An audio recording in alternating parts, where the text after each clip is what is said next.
Toronto is one of the world's most multicultural cities. With Torontonians always on the go, the city is filled with people from various cultures around the world. Toronto is known for its multiculturalism and diversity, not only among its people and destinations, but even in the food scene. Che Food Truck is the first ever Argentinian food truck in Toronto. Owner Sebastian Gallucci and chef Mario Colangelo bring us a taste of Argentina. Drove to Owen Sound one day. I saw this truck, it was brand new. The guy built it for his brother-in-law, and he's like, you know what, they got a little bit of a scrap. I offered him a decent price. He said yes. So I drove this food truck home. The funny thing is, this is my first ever car that I bought.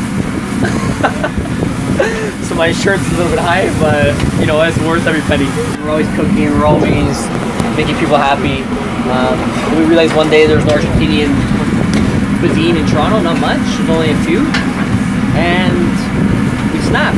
Quit RBC after 5 years. Listen, there's not too many Argentinian places around in the city, so in terms of competition, I don't think there's really much for the Argentinian food truck. But at the same time, competition is key. We make the chorizo first thing in the morning. So we wake up about 5 o'clock in the morning and we start making the chorizo, which it's a long process, but we make enough for the day and we make everything fresh. Everything's very traditional with a little bit of a twist. We're Italian Argentinian, so we use some of the Italian heritage as well in that mix. He joined the team about 2 months ago, and I've never been happier. To have a 5-star head chef cooking your food on a food truck is honestly incredible. You can't get better than that. When you wake up, you're waking up to run a business, make a buck, and have some fun, right? So I think obviously the food truck world is amazing because you can have all these different ethnicities being served in terms of the kinds of food that they make. But the other part to it, which I think is really interesting, is that it's ever changing. So you don't have to find a restaurant to get in. You don't have to do that stuff. You don't have to wait dinner once a month to go to that spot you love. It's where's the truck in your spot? What's the kind of food you want to eat? It's sort of all around you, you know. And it's also neighborhoody. Toronto, as big and cosmopolitan as it is, it's a neighborhood city, filled with neighborhoods that mean more than just an intersection. So to have, you know, your truck come to your neighborhood, that's pretty rad. And I think it just makes the city more vibrant. Plus, I mean, these guys are from Malton, which is where I'm from, so hometown.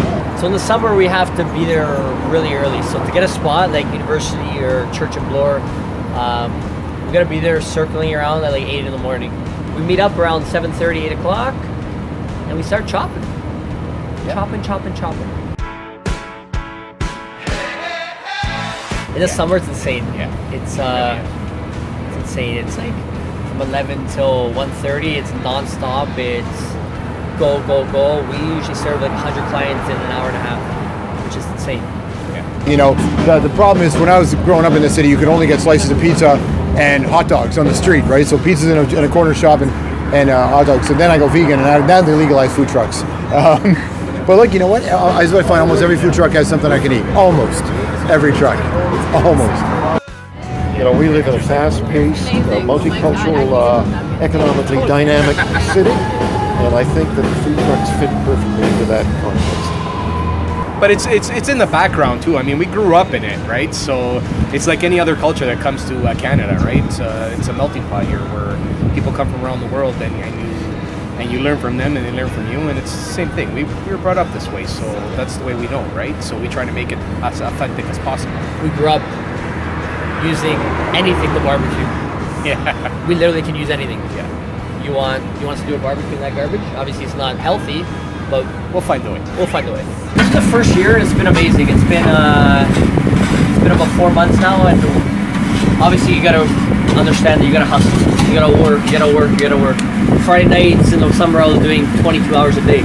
I was doing breakfast, lunch, between Austin at night until 4 a.m. You know, get your name out there and make the money to pay the truck back, right?